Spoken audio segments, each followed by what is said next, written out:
Begin with President Donald Trump feeling emboldened.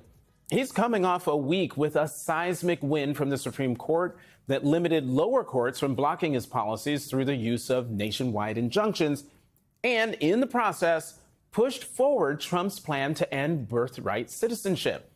He appears to have bypassed congressional authorization of his recent military strikes on Iran.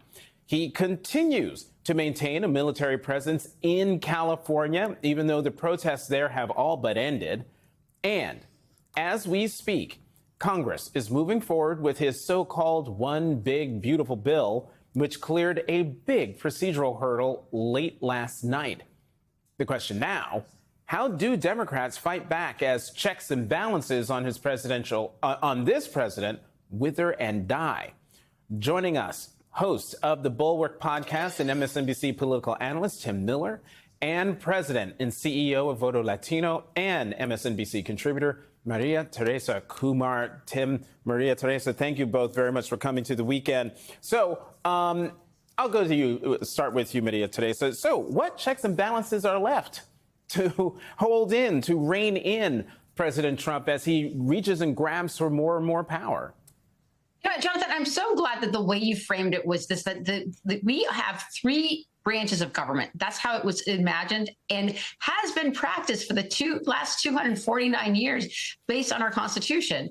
And the two branches of government, Congress and the judicial institutions, Jason really handed it over to the executive branch, concentrating power in a way that every single American should be alarmed.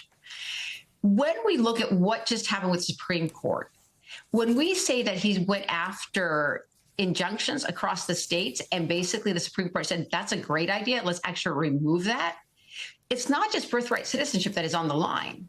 He basically now has an open gate to implement his executive orders. We're talking about everything from overhauling our election systems, defunding libraries because of federal government funding, so defunding libraries and also museums, looking at the issue of gender inequality, looking at the issue of trans and athletics. I mean, it goes far beyond than just birthright citizenship.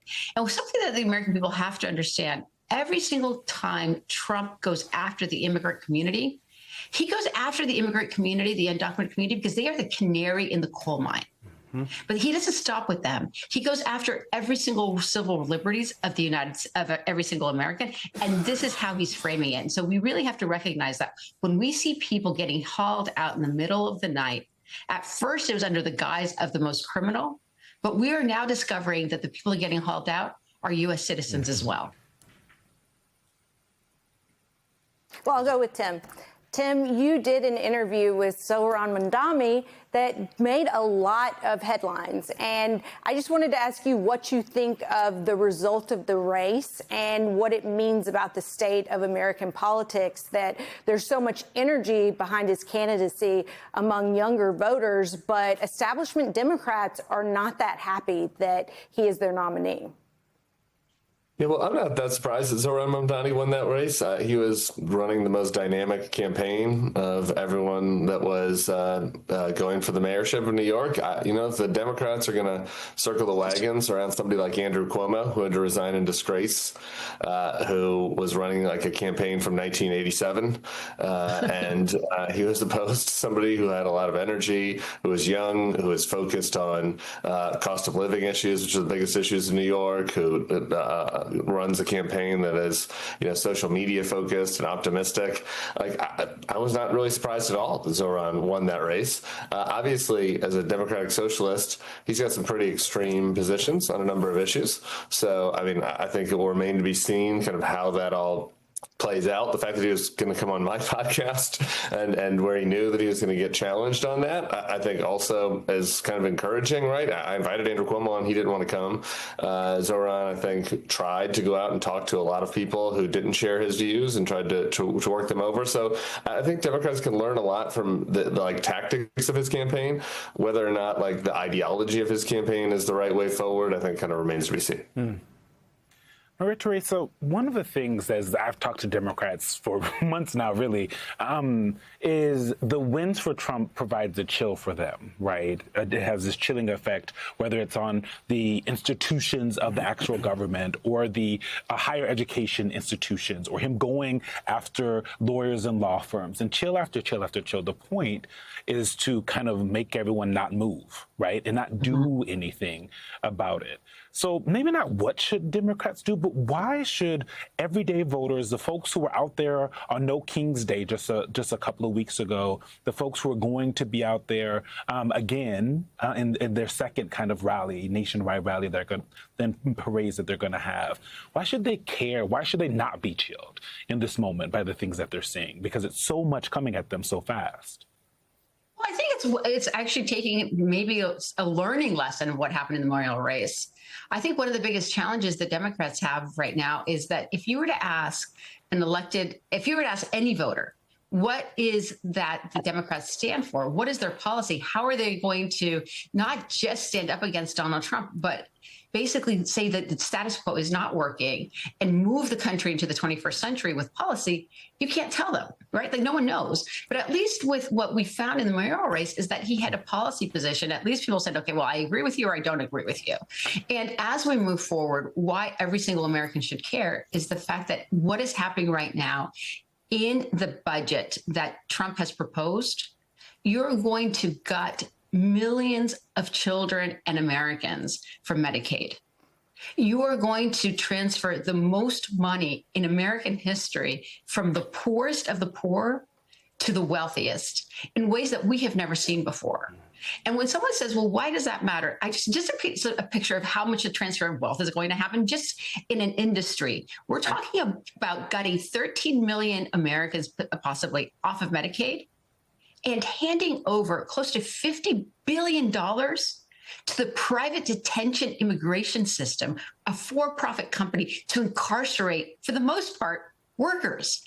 That's obscene. When you look at rural hospitals, they're going to be gutted.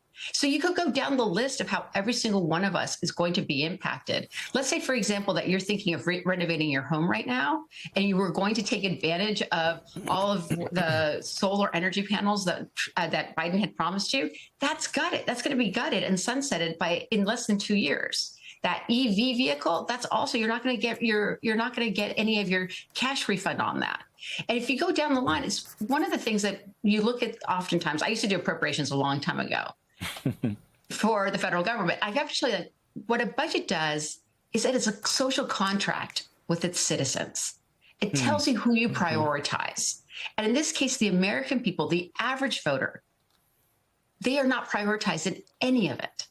It's basically telling you, I'm going to pretend to give you a tax cut of about $1,600, but I'm going to give you my billionaire friend a tax transfer of $2 billion. Are you kidding me? It really is effective that we're having these long conversations on the show, because I think sometimes everything is coming at us at one time and we don't know what to focus on. At a basic level, go do your marches, but more importantly, this summer, show up to Ruby Red Districts, go to your town halls, call your members of Congress, because the only way that you are going to be able to see a change in Congress is if they think that their job is on the line. And Tim, on that point about what's happening in the budget, we're seeing in the Senate, as they're still reading that bill in the Senate, you've had Rand Paul, Tom Tillis, Josh Hawley, all talking smack about this bill and voting on procedural ways and all sorts of ways. But they're all warning, especially Tillis and Hawley, about the electoral impact of what they're about to do. And on Friday, we got news that one member of the House has already announced that he's not going to seek re-election to Congress. I'm talking about Nebraska Republican Don Bacon. And just as a note, his retirement has Democrats sort of champing at the bit, because it gives them an opportunity to pick up a seat in a district won by Biden and Harris. Can you talk about whether this announcement by Congressman Bacon is maybe another canary in the coal mine about the electoral prospects of Republicans as they head into the midterms? Or am I overreading it? Yeah, well, I don't know if you're ever. We're far away out for sure. So who the heck knows what's going to happen in 2026? I'll say this though: John Bacon is giving you a sense of what he thinks. Right? He doesn't think that he's going to be able to win re-election. He won in this district in Omaha that, as you mentioned, Biden and Harris won in 2020 and 2024. And so he has been like one of the few that's been willing to buck the MAGA Trump party trend a few times. And I think that like folks that are on the front line, if you're these Republican frontliners, they're walking the plank with this bill that is happening in Congress right now. And the interesting thing to me is you don't see anybody that is like actually really extremely excited about this bill. Like they're doing it because they feel like they have to do something. And in the intro to the segment, you talked about how, the executive's taking all the power. This is like the only thing Congress is doing this year. And they really haven't passed anything since the Laken Riley immigration bill in January. And so I think they feel like they have to do it. And so that's not really a good place to be when like you feel like you have to pass a bill that's unpopular, that's going to create problems for members in swing districts, and that frankly, I'm not. They're not 100% sure they can get through the Senate. I mean, it barely got passed in that procedural vote that you mentioned last night, and Susan Collins voted for that, and she's going to have a tough race in Maine next year, and I think that she might end up voting against it. So they're going to have a tough time getting this passed because it's not something that has a lot of political popularity. Tim Miller, Maria Teresa Kumar, thank you so much for coming on and digging through all of this mess.